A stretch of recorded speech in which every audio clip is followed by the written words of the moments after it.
چیز کو جانتا ہے، جو کچھ تمہارے ایک ایک چیز سے واقف ہے اللہ، اور اسی لیے پھر اللہ ہر ایک کے ساتھ معاملہ اسی طرح سے کرے گا جس کا وہ حقدار ہے۔ مجھے نہیں معلوم کہ میں اس آیت کے ساتھ کتنا انصاف کر سکا۔ جو کچھ میں نے پڑھا تھا، جو کچھ میں نے سمجھا تھا، آپ کے سامنے رکھا۔ اس سے پہلے بھی میں نے اس آیت کے حوالے سے ایک آدھ دفعہ اس سے پہلے بھی بات کی تھی، لیکن بنیادی بات ایک ہی ہے۔ اس بنیادی بات کو اپنے ذہن میں رکھیں۔ اگر ہم چاہتے ہیں کہ اللہ کے اس کلام کو، اگر ہم یہ چاہتے ہیں کہ جو کچھ اللہ تعالیٰ نے ہمیں اپنے فضل سے، اپنے رحم سے جو کچھ ہمیں دیا، عطا کیا، اور ہم چاہتے ہیں کہ ہم اس کے اندر ایک اپنی ہدایت کو اسی طرح سے پالیں جس طرح سے مطلوب ہے، ہم وہ چاہتے ہیں۔ وَلِمَنْ خَافَ مَقَامَ رَبِّهِ جَنَّتَانِ، وہ جو جنتان ہے اللہ تعالیٰ نے جو تصورات ہمیں دیے، ذواتا افنان فیہا عینان نضاختان لم یطمثہن انس قبلہم ولا جان، یہ ساری جو اللہ تعالیٰ نے ہمیں جو جنت کی جو ہمیں سفر کرایا ہے، ہم چاہتے ہیں کہ اگر ہم اس جنت کو پالیں، اس جنت کو پانے کے لیے ہمیں کیا کرنا پڑے گا؟ ہمیں اللہ کے ساتھ خوف رکھنا پڑے گا۔ اللہ کے ساتھ خوف کیسے حاصل ہوگا؟ اللہ کے ساتھ خوف حاصل ہی اسی وقت ہوگا کہ ہم اللہ کے ساتھ اپنا تعلق جوڑیں گے، ہم اللہ کو اپنے ساتھ رکھیں گے، اپنا تعلق جوڑیں گے۔ ہر وقت کوئی لمحہ ہماری زندگی میں ایسا نہ ہو جب ہمیں اللہ کے ساتھ خوف نہ ہو۔ کس چیز کا خوف؟ اللہ کے عذاب کا خوف۔ میری جتنی ایفرٹ ہے، میرا جتنا کام ہے، میری جتنی محنت ہے، میری جتنی ایفرٹس ہیں، اس کی کوئی حیثیت نہیں ہے۔ میں اللہ کی ایک کسی نعمت کا بھی اس کے اگینسٹ میں نہیں دے سکتا، ایک نعمت کے اگینسٹ میں نہیں دے سکتا۔ ایک آنکھ ہے، ہم نے نور کی بات کی، آج میری آنکھیں چلے جائیں میرے لیے کیا رہ جائے؟ میرے کان چلے جائیں، میری زبان چلے جائے، میری ناک چلے، میری سونگنے کی حس ختم ہو جائے، میری چکھنے کی حس ختم ہو جائے۔ ایسے لوگ ملتے ہیں دنیا میں، آپ کو پتہ چلتا ہے کہ اس کو فلانی بیماری ہے، وہ کچھ کھا ہی نہیں سکتا، وہ پتہ چلا پچھلے 4 سال سے صرف لکوڈ ہی لیتا، پیتا ہی نہیں سکتا۔ نعمت اتنی اللہ تعالیٰ نے ہمیں دی، اس نعمتوں کو شکر کیسے ادا کریں؟ بس الحمدللہ۔ ہمیں یہی نہیں پتا الحمدللہ کا مطلب کیا ہے۔ ہم صرف زبان سے ہی کہتے ہیں، ہم صرف زبان سے اللہ کو مانتے ہیں، ہم اپنے دل سے نہیں مانتے۔ کیوں نہیں مانتے؟ کیونکہ ہماری فطرت سلیمہ مست ہے۔ اپنی اس فطرت سلیمہ کو ہم نے جگانا ہے۔ رمضان المبارک اللہ کی طرف سے عطا کردہ نعمتوں میں سے ایک نعمت، یہ عین ممکن ہے کہ اس رمضان کے بعد بھی اللہ تعالیٰ ہمیں کئی اور رمضان ہمیں عطا فرمائے، اور یہ بھی ممکن ہے کہ یہ رمضان ہماری زندگی کا آخری رمضان۔ یہ رمضان بھی اگر پہلی والی رمضانوں کی طرح گزر گیا تو پھر کیا ہوگا؟ سوچنے کی بات ہے۔ کیا ہم نے یہ رمضان اللہ اور اس کے رسول نبی صلی اللہ علیہ وسلم کی اطاعت میں گزارا؟ اور اس سے بڑھ کے سوچنے والی بات تو یہ ہے کہ اس رمضان میں اگر ہم نے اللہ اور نبی صلی اللہ علیہ وسلم کی اطاعت اختیار کی رکھی تھی تو کیا رمضان کے بعد بھی ہم اسی اطاعت پہ قائم رہیں گے؟ اگر ہم قائم رہیں گے تو بہت اچھی بات ہے، اور اگر نہیں رہے تو کیا ہوگا؟ یاد رکھ لیجیے، کسی بھی نیکی کے قبول ہونے کی علامت میں سے ایک یہ بھی ہے کہ جس نیکی کو آپ نیکی سمجھ رہے تھے اس پہ آپ عملاً مستقل قائم ہو جائیں اور اپنی مزید نیکیوں میں اضافہ کرتے رہیں۔ اپنی ذات کے لیے خیر کا طلبگار مسلمان اگر کوئی رمضان اس طرح پاتا ہے کہ اس نے اللہ کی ظاہری جو اور باطنی نعمتوں کا جو نزول اس کے اوپر اللہ نے رکھا تھا، اس نے اپنے نفس کو اللہ کی اطاعت کے اوپر راضی کیا۔ آپ نے اپنے حلال چیزوں کو اپنے اوپر حرام کیا نا، ٹیمپریری۔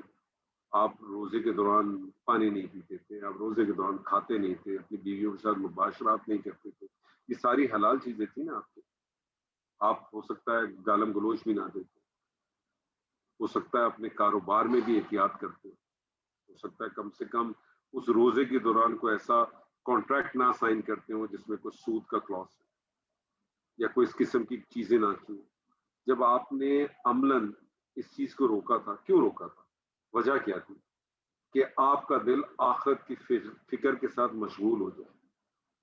آپ کا اصل آبجیکٹو یہ تھا کہ میری مغفرت ہو جائے، مجھے اللہ مغفرت کر دے، میری مغفرت کر دے اس مہینے میں، اور اللہ تعالیٰ جو ہے مجھے اس جنت کے اندر داخل کر دے جس کا اللہ تعالیٰ نے وعدہ کیا، کیونکہ وہ ایک ایسا مقام ہے، وہ امہ و ابی و صاحبتہ و بنی، اللہ تعالیٰ کہتا ہے نا کہ اس دن یوم یفر المرء من اخیہ و امہ و ابی و صاحبتہ و بنی، اس دن جو ہے وہ بھائی بھائی سے بھاگے گا، ماں سے باپ سے ان سے بھی بھاگیں گے، اپنی ساتھی سے بھی بھاگیں گے، اپنی بیوی سے بھی بھاگیں گے، یہاں تک کہ اپنے بچوں سے بھی بھاگیں گے۔ یہ وہ دن ہوگا، یہ وہ دن ہے جس کے بارے میں سورہ حج کے اندر اس کا جو قیامت کا جو ایک نقشہ کھینچا گیا، وہ نقشہ ہے جس میں اللہ سبحانہ و تعالیٰ کہتا ہے کہ وہ ماں جو اپنے بچے کو مردات کہتے ہیں اس کو جو اپنی چھاتی سے دودھ پلاتی ہے، یہ بوٹل سے دودھ پلانے والی ماں کی بات نہیں ہو رہی، وہ جو اپنی چھاتی سے دودھ پلاتی وہ اپنے دودھ پلاتے بچے کو چھوڑ دے، اس کیفیت کی بات ہے، وہاں کوئی کام نہیں آئے گا۔ وَاتَّقُوا يَوْمًا لَا تَجْزِي نَفْسٌ عَن نَفْسٍ شَيْئًا وَلَا يُقْبَلُ مِنْهَا شَفَاعَةٌ وَلَا يُؤْخَذُ مِنْهَا عَدْلٌ وَلَا هُمْ يُنصَرُونَ، اس دن نہ کوئی شفاعت قبول ہوگی، نہ کوئی فدیہ قبول ہوگا، اور نہ کوئی مدد کیا جائے گا۔ اس دن کے بارے میں سوچا ہم نے، اور اگر ہمیں یہ رمضان مل گیا اور ہم نے الحمدللہ اس رمضان کے اندر اپنے آپ کو اسی طرح سے جوڑے رکھا، اور اس رمضان میں نہ اپنے آپ کو صرف اس طرح سے جوڑے رکھا بلکہ ہم نے استغفار بھی بہت کی، اور ہو سکتا ہے اللہ تعالیٰ ہم سب کو یہ جو لیلۃ القدر تھی اس رات سے بھی اللہ تعالیٰ نے ہمیں نوازا، تو اس کا حاصل کیا ہے؟ اگر ہم نے اپنے آپ کو اس پورے رمضان میں روکے رکھا، اس پورے رمضان میں ہم نے اپنے آپ کو بچا رکھا، تو کیا میرا عمل کیا ہونا چاہیے رمضان کے بعد؟ اللہ تعالیٰ فرماتا ہے نا ایک جگہ پہ کہ وَاعْبُدْ رَبَّكَ حَتَّى يَأْتِيَكَ الْيَقِينُ، اللہ تعالیٰ کہتا ہے اپنے بندوں کو کہ اپنے رب کی عبادت کی جاؤ یہاں تک کہ تمہیں موت آ جائے۔ اور وہی بات جو میں نے اس سے پہلے بھی آپ سے کہی تھی کہ اللہ تعالیٰ نے کہا ہے نا جس طرح سے سورہ انعام کے اندر کہ من جاء بالحسنۃ، جو ہمارے پاس نیکی لے کے آئے گا ہم اس کو اس کا ایک کے بجائے 10 کا اجر دیں گے۔ جو لے کے آئے گا نیکی میرے پاس، لے کے کب جائے گا آدمی؟ انسان جب مرے گا دنیا سے تبھی لے کے جائے گا۔ تو اگر رمضان کے بعد ہم نے یہ سارے کام وہی جو ہم رمضان سے پہلے کرتے تھے، وہ جی آج تو شیطان کھل گیا، وہ جی ٹھک ٹی وی بھی کھلا، پھٹان بھی کھلا، ٹھک بھی کھلا، اور ہم فخر سے کہتے ہیں شیطان کھل گیا۔ کسی محفل میں جائیں گے لوگ کہیں گے ارے شیطان کھل گیا آج آ گیا، ہم نے مذاق بنا لیا، دین کا مذاق بناتے، کبھی ہم نے سوچا اس بات؟ اللہ کہتا ہے، اللہ تعالیٰ ہم سے کہتا ہے یا ایھا الذین آمنوا اتقوا اللہ حق تقاتہ ولا تموتن الا وانتم مسلمون۔ کتنی سخت یہ آیت جو ہے ہر خطبے میں پڑھی جاتی ہے۔ اللہ تعالیٰ کہتا ہے کہ ڈرو اللہ سے جس طرح سے اس سے ڈرنے کا حق ہے۔ جب یہ آیت اتری تھی تو صحابہ کرام پوری رات کھڑے رہتے تھے، پھر ان سے کہا اتنا ہی ڈرو جتنی تم میں استطاعت، اتنا ہی ڈرو جتنی استطاعت۔ پوری رات کھڑے رہتے، لیکن اصل بات کیا ہے وَلَا تَمُوتُنَّ إِلَّا وَأَنْتُمْ مُسْلِمُونَ، کہ ہرگز تمہیں موت نہ ہے۔ منیمم کنڈیشن یہ فرما برداری کی حالت۔ فرما برداری کی حالت کیسے ہوگی ہماری؟ کیسے ہماری؟ ہو ہی نہیں سکتی۔ جھوٹ بول کے نکلتے ہیں ہم لوگ، دل دکھاتے ہیں، ہم سب کچھ کرتے ہیں۔ کسی سچے ایماندار کے لیے، کسی ایمان والے کی شان میں نہیں ہے کہ ایک دفعہ وہ اللہ کی اطاعت اور عبادت کی خوشبودار مٹھاس چکھ لے جو ہم سب نے چکھی اس ماہ رمضان میں، اس کے بعد دوبارہ کل ہو سکتا ہے چاند رات پاکستان میں بھی ہو جائے، تو کل رات سے پھر ہم گناہوں اور اللہ کی نافرمانیوں کی بدبودار کڑوڑاہٹ سے بدل دیں۔ یہ کتنی عجیب سی بات ہے۔ اور پھر ہم اس کا الزام دے دیں کہ یار شیطان نے ایسا کیا تھا۔ شیطان نے تو اس مہینے میں بھی تم کو چھوڑا ہوا تھا، تم نے نہیں کیا، تم نے نہیں کیا۔ کیوں نہیں کیا؟ کرتے کس چیز کا ڈر تھا؟ جب تم چھپ کر یوٹیوب کے اوپر پورنوگرافی کی موویز دیکھتے ہو، جب تم چھپ کر اس کے اوپر ڈی گریڈ قسم کی چیزیں دیکھتے ہو، تب تمہیں شرم نہیں آتی؟ نہیں آتی نا، اللہ تو دیکھ رہا ہے۔ پیاس لگ رہی تھی پانی پی لیتے باتھ روم میں جا کے، کیا مسئلہ تھا؟ نہیں پیا نا، کیوں نہیں کیا؟ کہ آپ نے کہا اللہ ناراض ہوگا. اللہ اس سے ناراض نہیں ہوگا. پورا مہینہ آپ نے لگایا اس کے اوپر, نمازیں پڑھی, باجماعت نمازیں پڑھی, کیا ہو جائے گا؟ مسجدیں دیکھیے گا آپ, عید والے روز سے آپ مسجدیں دیکھیے گا, اسی طرح سے خالی ہو جائیں گی, اسی طرح سے ویران, اسی طرح سے فجر میں صرف بابے نظر آئیں گے, اسی طرح سے سارے لوگ. کیوں؟ کیا وجہ ہے؟ ابھی تو ساری نمازیں ٹائم پہ پڑھ رہے, قرآن بھی پڑھ رہے. جیسے میں نے ابھی آپ سے کہا کسی نے 2 قرآن ختم کیے ہوں گے, کسی نے 4 قرآن ختم کیے ہوں گے. سوچنا ہے ہمیں اپنے, ہم سب کو سوچنا چاہیے, ہم سب کو دیکھنا چاہیے. اللہ تعالیٰ کہتا ہے لا یضیع اجر المحسنین, اللہ تعالیٰ محسنین کا اجر کو ضائع نہیں کرتا. یہ اللہ کا وعدہ ہے. جو کچھ ٹوٹی پھوٹی ہم نے اس ماہ کے اندر کوششیں کی, اللہ اس کو ضائع نہیں کرے گا. اگر ہم نے اخلاص سے کی, اپنے دل سے کی, اپنی کیپیسٹی سے کی, اللہ اس کو ضائع نہیں کرے گا. لیکن یہ ہمارے اپنے اوپر ہے کہ ہم اس کو ضائع کریں کہ نہ کریں. یہ 1 ماہ کا جو روزہ تھا یہ تربیت تھی ہماری. اس تربیت کے نتیجے میں ہماری زندگی میں کیا تبدیلیاں آئیں گی یا کیا تبدیلیاں اب تک آ چکی ہیں. کیا ہمارے دل کمزور ہوئے؟ ہر آدمی اپنے آپ سے سوال پوچھے. کیا ہمارے دل کمزور ہوئے بے سہارا لوگوں کو دیکھ کر, یتیموں کو دیکھ کے, عورتوں کو دیکھ کے, بیوہ عورتوں کو دیکھ کے, یا عام انسانوں کے لیے نرم ہوتے ہیں؟ یا ہمارا معاملہ اب بھی ویسے ہی ہے کہ ہم مسجد سے نکلتے ہیں اور ہمیں کوئی مانگنے والا نظر آتا ہے اور ہم کہتے ہیں بابا معاف کرو؟ اب بھی وہی حال ہے ہمارا کیا؟ یا اب بھی ہمارے دلوں میں یہی آتی ہے کہ یار میں فلانی چیز لے کے میں آتے آتے میں بہترین قسم کے کپڑے لوں گا اس بار تاکہ میرے بچے بہت بہترین وہ کریں, تاکہ کمپٹیشن میں لوگوں کو دکھاؤں. اب بھی ہم یہی کرتے. کیا ہم نے یہی کیا ان دنوں میں؟ کیا ہم پہلے سے زیادہ معاف کرنے والے ہو گئے؟ اللہ سے معافی مانگتے ہیں. کسی نے پوچھا کیسے پتا چلے گا کہ اللہ نے مجھے معاف کر دیا؟ اس نے کہا بہت آسان طریقے, تم معاف کرنا شروع کر دو آج سے. رات کو جب سو, سب نے یہ روایت سنی ہے کہ نبی صلی اللہ علیہ وسلم نے ایک دفعہ مسجد نبی میں تھے اور آپ نے کہا کہ اب جو شخص داخل ہوگا وہ جنتی ہوگا. ایک شخص داخل ہوگا. دوسرے دن پھر آپ نے کہا کہ اب جو شخص داخل ہوگا وہ جنتی ہوگا, وہی شخص داخل ہوگا. تیسرے دن بھی یہی معاملہ ہوا, وہی شخص داخل ہوا. تو ایک صحابی کو بڑی ہوئی کہ اس میں ایسی کیا خاص بات ہے. وہ ان کے ساتھ پوری رات رہا, پورا دن اس نے گزارا, اسے کوئی چیز نظر نہیں. اور جب وہ اس سے رخصت لینے لگا اس نے کہا میں نے آپ کے ساتھ جو ہے وہ غلط بیانی کی تھی. دراصل یہ معاملہ تھا کہ نبی صلی اللہ علیہ وسلم نے اس طرح سے آپ کہا تھا ہمیں, اور 3 دفعہ آپ ہی آئے اور آپ کو جنت کی بشارت دی گئی ہے. میں یہ دیکھنا چاہتا تھا ایسا کون سا کام ہے جو آپ کرتے ہیں جو میں نہیں کرتا. جانتے ہیں انہوں نے کیا جواب دیا؟ انہوں نے کہا میں نے کوئی ایسا خاص کام نہیں کرتا ہے, ایک کام ضرور کرتا ہوں, جب میں رات کو سوتا ہوں تو سب کو معاف کر کے سوتا ہوں, دل میں کوئی کینہ نہیں رکھتا. تو پہلے معاف کرنے کی عادت تو ڈال دیں. معاف کرنے کی عادت ہماری ہے نہیں اور ہم اللہ سے چاہتے ہیں اللہ میں معاف کر دے. اللہ تو اپنی چیزیں معاف کر دے گا, بندوں کی کیے کو کون معاف کرے؟ اپنی عادت بنائے, روز کی عادت ہونی چاہیے چاہے کوئی بھی حالات رہے. رات کو سونے سے پہلے اے اللہ, یہ دعا کیا کریں, اے اللہ میں نے آج تیری تمام مخلوق کو معاف کیا. اے اللہ میں نے آج تیری تمام مخلوق کو معاف کیا. جس نے میرے ساتھ کسی قسم کی کوئی زیادتی کی یا ظلم کیا, میں نے تمام کو معاف کیا. اور اے اللہ میں تجھ سے دعا کرتا ہوں کہ اے اللہ وہ تمام لوگ جن کے ساتھ میں نے کوئی زیادتی یا ظلم کی ہے, اللہ ان کے دلوں میں ڈال کے وہ بھی مجھے معاف کر. کیا یہ ہم نے کیا؟ کیا ہم نے گلے مل کر, گلے لگ کر کیا واقعی اپنے پرانے گلے شکوں کو دور کیا, یا بس ایسے ہاں جی ایسے مل گیا یا واٹس ایپ پہ بھیج دیا معاف کر دینا مجھے؟ ایک تو یہ منوسیت, مجھے تو یہ اس پہ معافی سمجھ میں نہیں آتی آج تک. واٹس ایپ پہ ہم نے کر دیا معاف کر دیں ان سب, یا گلے ایسے لگ کے آپ نے کہا معافی ہوگی.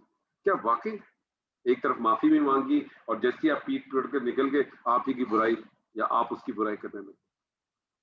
کیا واقعی ہم نے ایسا کیا؟ کیا ہم دل توڑنے کے بجائے دل جوڑنے والے بنے؟ آج بھی کیا میں کہتا ہوں کتنی بھی نفرت ہو مجھے, چاہے وہ میرا سگا بھائی ہو, چاہے میرا چچا ہو, میرا ماموں ہو, قریب ترین لوگوں کو دیکھیں ہم, مجھے کتنی بھی ہو, جب میں نے ایک دفعہ کہہ دیا کہ میں نے اس کو معاف کر دیا, میں نے اپنے دل کو ختم کر دیا, سوال ہی پیدا نہیں ہونا چاہیے کہ میرے دل میں ایک لمحے کے لیے بھی اس کی ماضی سے ریلیٹڈ کوئی چیز آ گئی. اگر وہ آ گئی اس کا مطلب ختم, میں نے کچھ نہیں کیا, میں نے اس کو معاف نہیں. یہ سب میرے دل کا وہم تھا جو میں نے کیا. کیا ہم نے تکلیف دینے کے بجائے راحت دینے والے بنے؟ کیا اس 30 دن کے اندر آپ صرف دیکھیں نا, چھوڑ دیں 30 دن کے بعد کیا کریں گے, کل سے کیا کریں گے, اس 30 دن کے اندر آپ اپنے, میں نے جتنی چیزیں آپ سے کہی صرف ان کے بارے میں سوچ کے مجھے بتائیں. کیا آپ تکلیف دینے کے بجائے راحت پہنچانے والے بنے؟ کیا آپ کو یقین ہے کہ آپ نے اس 30 دن میں کسی کو تکلیف نہیں پہنچی, بلکہ جس کو آپ نے تکلیف میں دیکھا اس کے لیے آپ کے دل میں ہوا کہ میں اس کے لیے کچھ کر دوں, میں اس کو کسی طرح سے, میں میری جو بیسٹ پاسبل کیپیسٹی ہے میں اس سے کر دوں. کہ ایسا تو نہیں کسی شخص کو 5,000 روپے کی ضرورت تھی, اس نے آپ سے کہا مجھے 5,000 روپے چاہیے, لیکن آپ نے تو اپنا ایک بجٹ بنایا ہوا تھا کہ میں نے تو 50 ہی دینا, تو آپ نے کہا یہ لے 50, آگے اللہ خیر کرے گا, کسی اور سے بھی چیک کرنا.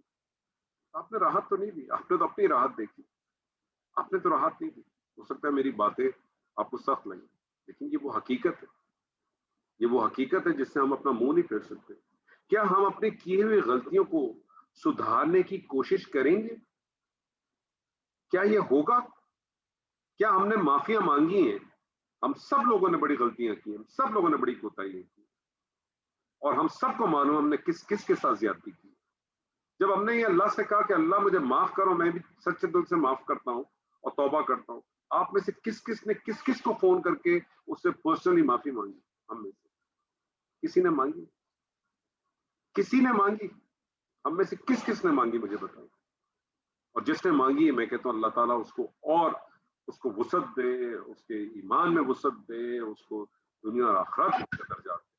لیکن اگر صرف زبانی معافی کلامی صرف اپنے رب کے ساتھ کر دی, اس کو پتہ ہی نہیں ہے, اس کا کوئی حاصل نہیں ہے, اس کا کچھ حاصل نہیں ہوتا.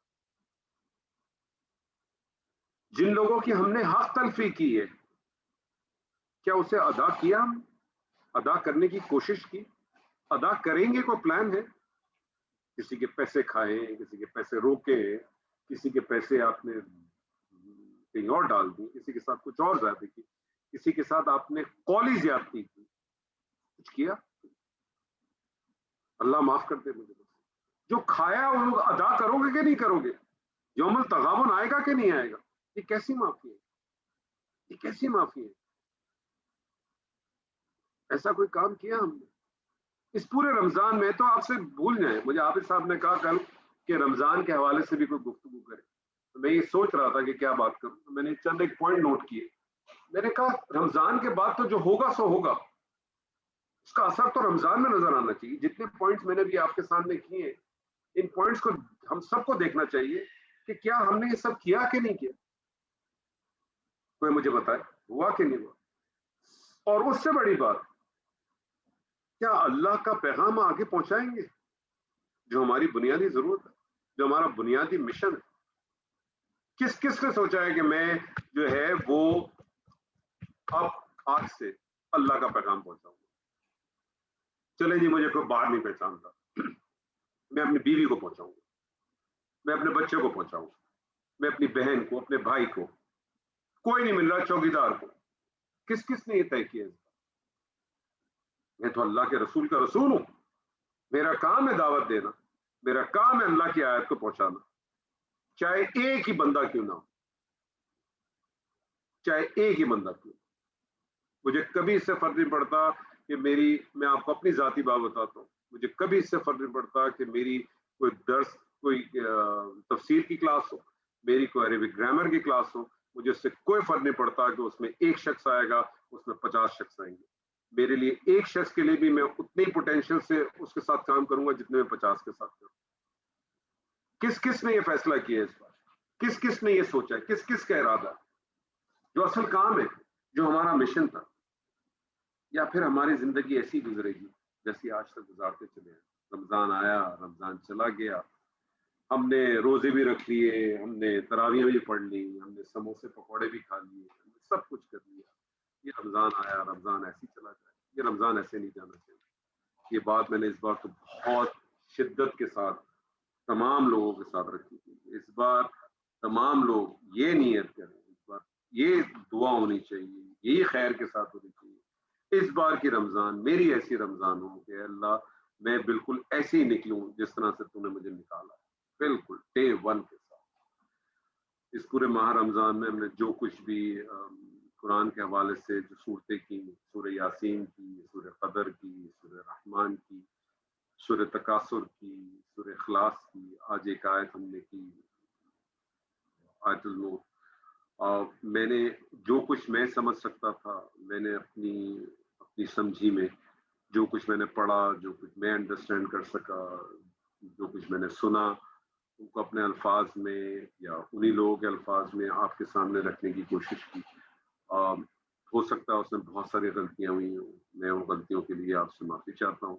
مجھ سے بہت ساری جگہوں پہ ہو سکتا ہے میرے الفاظ میں کوئی ایسی چیز ہو کہ جس کی وجہ سے کسی کی دل شکنی ہوئی ہو, کسی کا دل دکھا ہو, میں اس کے لیے بھی آپ تمام لوگوں سے معذرت چاہتا ہوں. جو کچھ آپ تک پہنچا ہوگا وہ تمام کا تمام اللہ سبحانہ و تعالیٰ کی ذات سے پہنچا ہے, اور جو کچھ آپ تک نہیں پہنچ سکا وہ ٹوٹل میری غلطی, میری کوتاہی ہے. انشاءاللہ تعالیٰ کل ہو سکتا ہے کہ پاکستان کے اندر بھی چاند رات ہو, کل کی رات بھی سعودی عرب میں تو اپنے خیال میں شاید پرسوں ہی عید ہے, تو جو ہمارے ساتھی وہاں ہیں ان سے میری پھر ایک درخواست ہے کہ کل کی رات کو بھی ضائع مت کیجیے گا. اپنے آپ کو گو کے لیلۃ الجائزہ کے بارے میں بہت سارے لوگ بہت ذکر کرتے ہیں, لیکن اس کی کوئی اوتھینٹک روایت موجود نہیں ہے. لیکن پھر بھی اس رات کو ضائع نہ کریں, اس کو لیلۃ الجائزہ کے حوالے سے بھی نہ کریں. تو ایک ویسی رمضان کے مبارک دن تھے, اور کوشش یہی کرنی کہ ہم نے اسی طرح سے اپنی زندگی کو اور اپنے سلسلے کو چلانا. اور رمضان کے بعد انشاءاللہ جو باقی ہمارے جس طرح سے بھی پروگرامز ہوتے ہیں, چاہے وہ تفسیر کے حوالے سے جو ہم ویکلی کرتے ہیں, ہم اس کو بھی اسی طرح سے کنٹینیو کریں گے انشاءاللہ. جو عربک گرامر کی ہماری کلاسز تھیں وہ بھی ہم اسی طرح سے انشاءاللہ تعالیٰ ریزیوم کریں گے, جن کے ساتھ جو کلاسز ہیں. اب اللہ تعالیٰ سے دعا ہے کہ جو کچھ ہم نے اب تک پڑھا, جو کچھ سنا, اللہ تعالیٰ اس میں ہمیں خیر و برکت عطا فرمائے. آپ کے ساتھ دعا کرتے ہیں انشاءاللہ.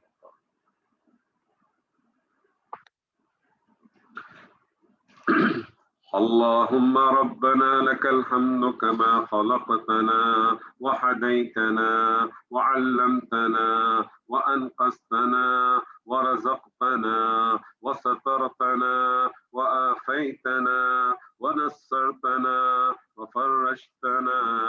الحمد لله الذي تفرد بكمال الأسماء والصفات. الحمد لله العلي الأعلى. الحمد لله الكبير المتعال, لا ند له, لا ظهير له, لا شريك له, عن الندير, عزم سلطانه عن الشريك, سبحانه على العرش استوى. لا إله إلا الله, أوجد من عدم وربى بالنعم, أوجد من عدم وربى بالنعم. سبحانه سبحانه ما عدم ما أجله. اللهم إنا نسألك, اللهم إنا نتوسل إليك, اللهم إنا ندعوك, اللهم أن تغفر لنا ذنوبنا وأن تكفر عنا سيئاتنا يا واسع المغفرة, يا عظيم اللطف, يا كبير العفو. تجاوز عن سيئاتنا وامحو خطايانا. اللهم كما بلغتنا رمضان فبلغنا الغفران. اللهم كما بلغتنا رمضان فبلغنا عتقا من النيران. اللهم كما بلغتنا رمضان فبلغنا باب الريان وأدخلنا الجنان برحمتك يا أرحم الراحمين.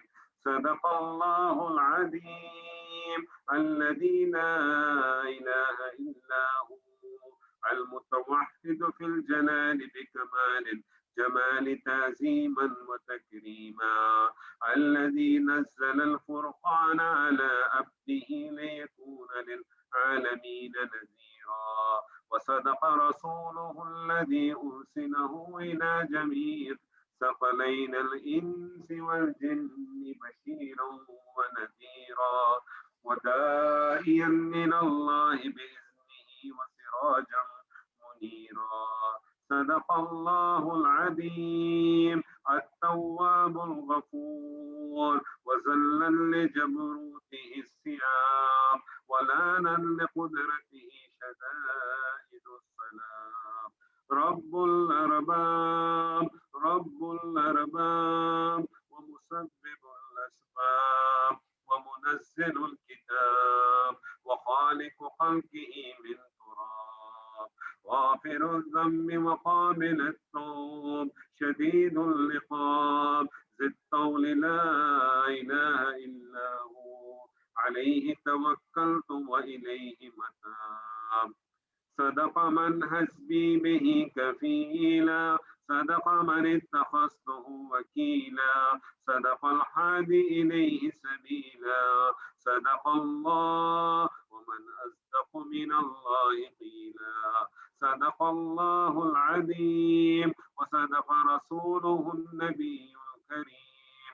صدق الله واحد القديم الماجد الكريم الشاهد العليم الغفور الشكور الغفور الحليم.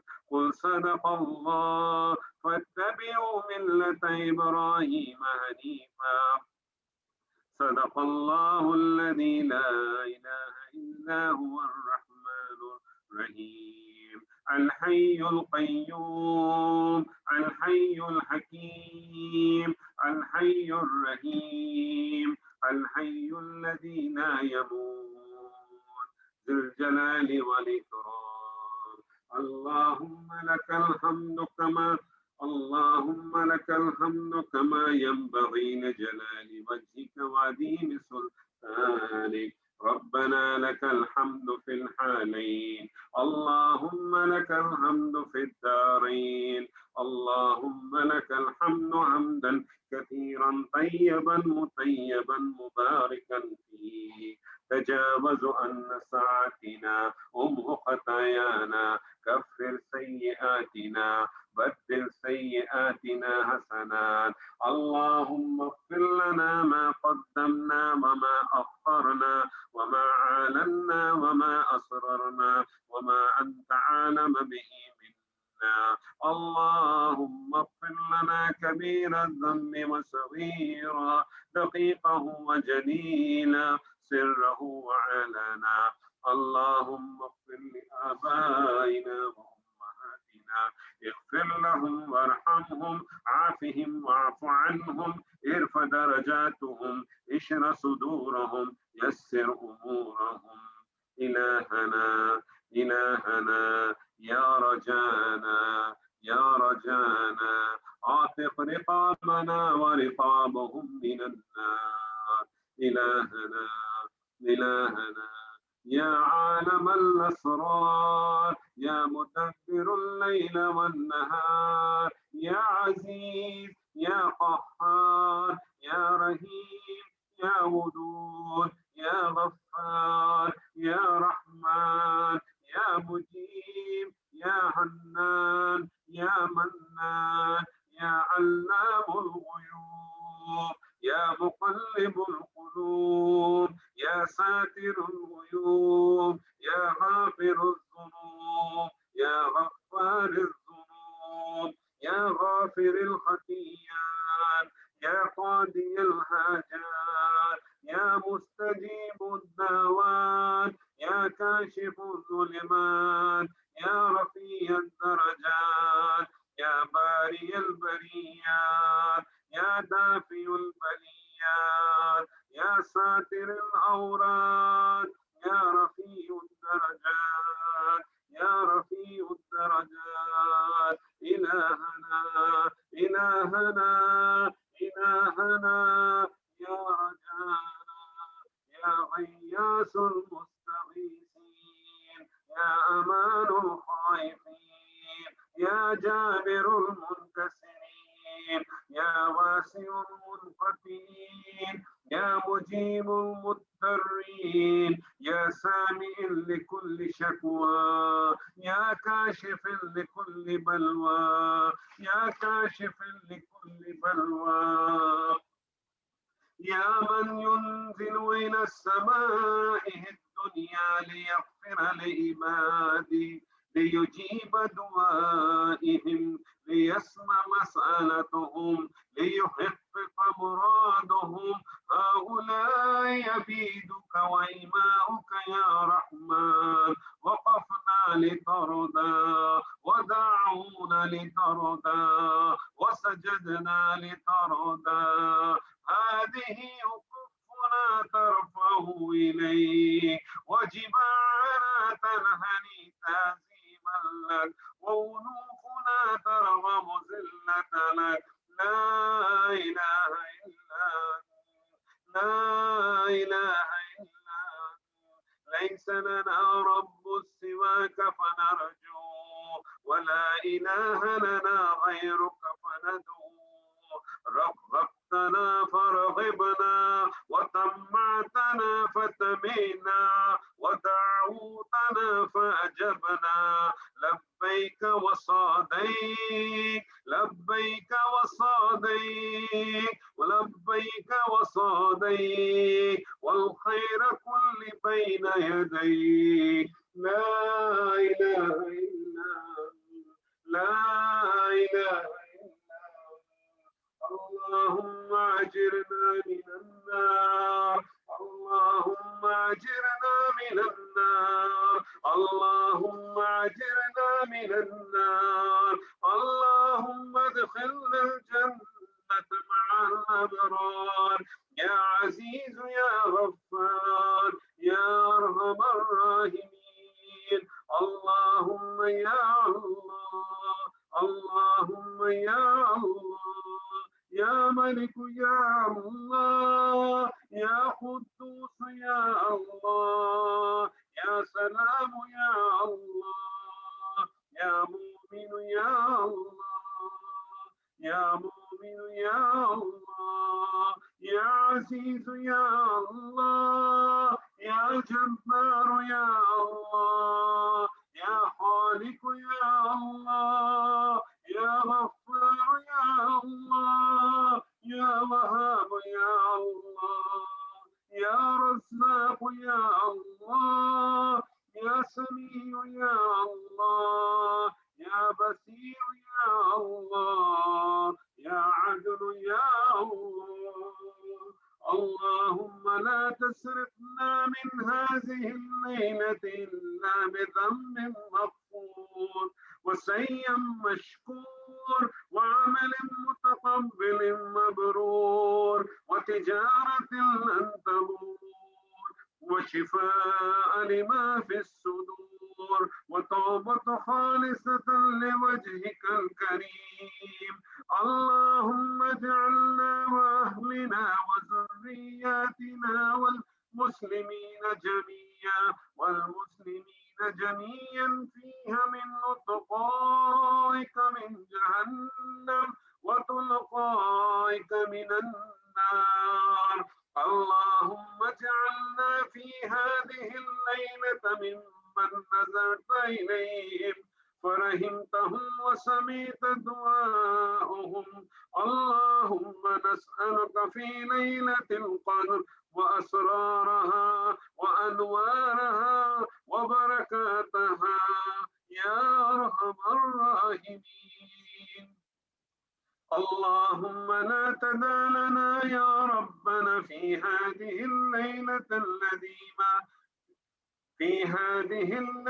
اللذيمة ذنبا إلا غفرته ولا مريضا إلا شفيته ولا ميتا إلا رحمته ولا دعاء إلا استجبته ولا طائبا إلا قبلته ولا عاريا إلا كسوته ولا فقيرا إلا أغنيته ولا مؤمنا إلا صبته ولا مؤمنا إلا صبته ولا مؤمنا إلا صبته ولا طالبا إلا وفقته ولا عاصيا إلا هديته ولا مظلوما إلا نصرته ولا عدوا إلا أهلكته برحمتك يا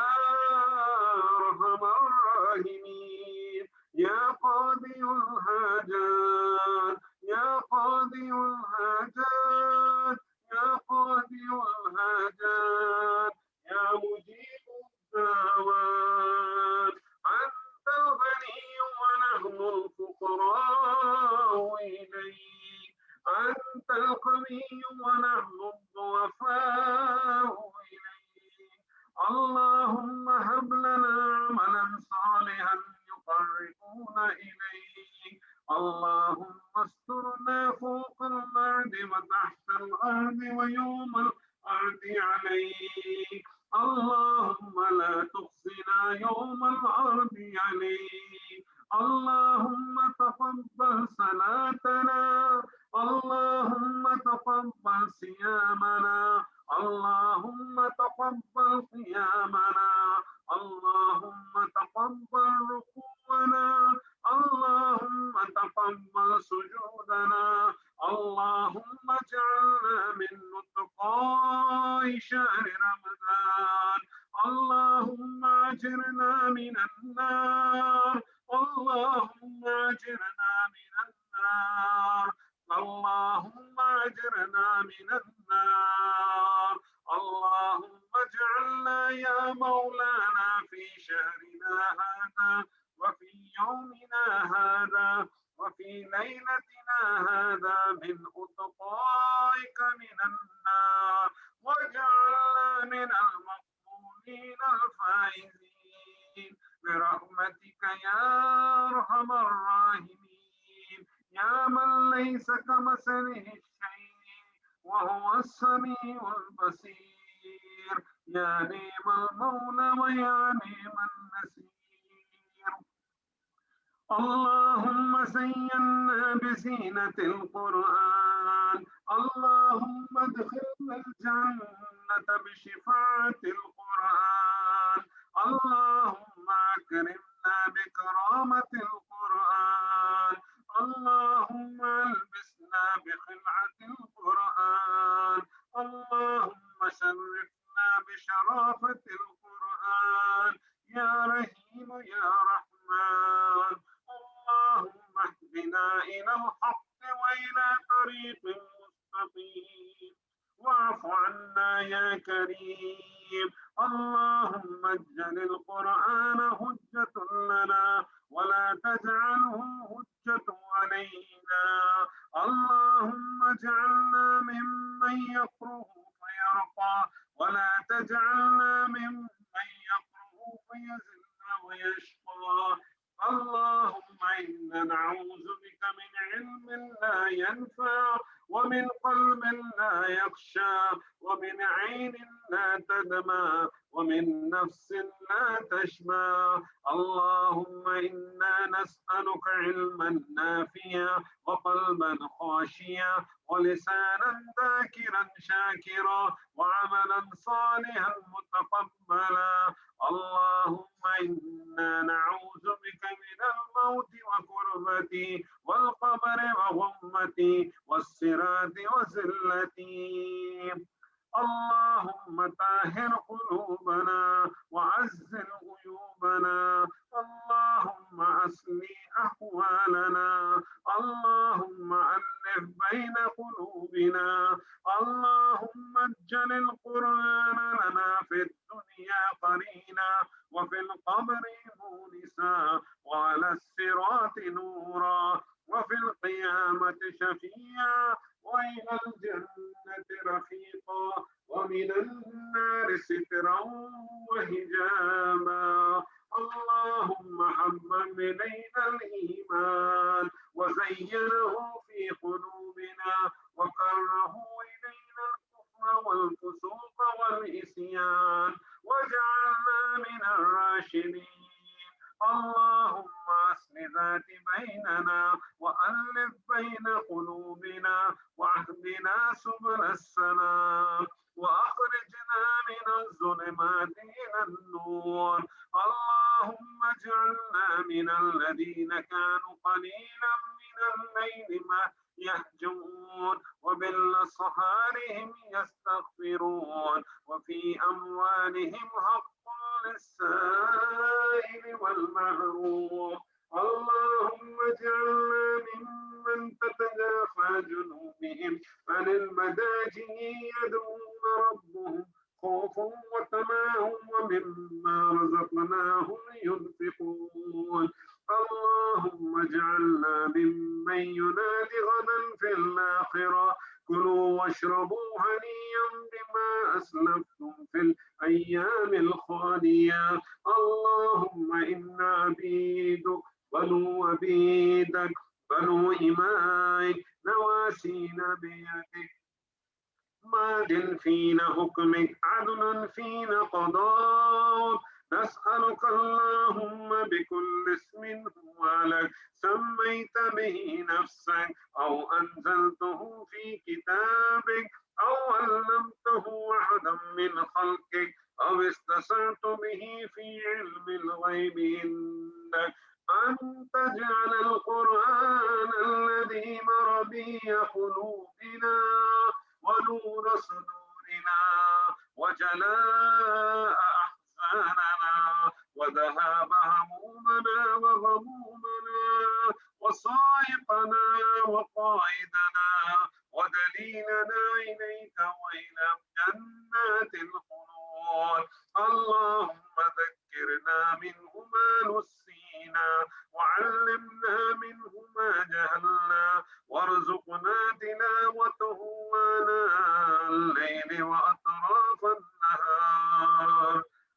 ربنا تقبل منا إنك أنت السميع العليم وتب علينا يا مولانا إنك أنت التواب الرحيم واغفر لنا وارحمنا يا مولانا إنك أنت الغفور الرحيم. ربنا لا تؤاخذنا إن نسينا أو أخطأنا ربنا ولا تحمل علينا إصرا كما حملته على الذين من قبلنا ربنا ولا تحملنا ما لا طاقة لنا به واعف عنا واغفر لنا وارحمنا أنت مولانا فانصرنا على القوم الكافرين.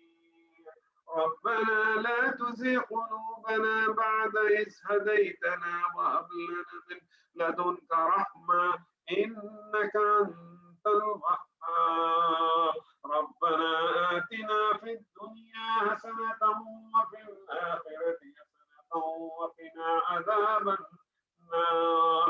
اللهم صل وسلم عليه في كل وقت وحين. اللهم صل وسلم عليه في العالمين إلى يوم الدين.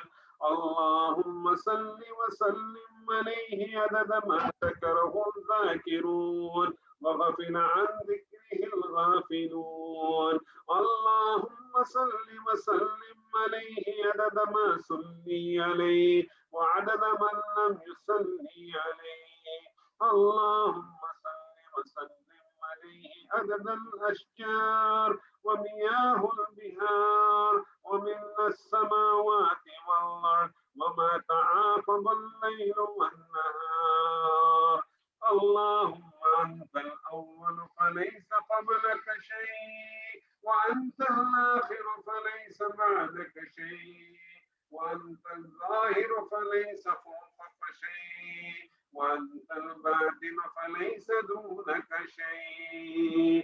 اللهم صل على محمد ما ذكره الذاكرون الأبرار وصل على محمد ما تعاقب الليل والنهار وصل على محمد والمهاجرين والأنصار. سبحان ربك رب العزة عما يصفون وسلام على المرسلين والحمد لله رب العالمين.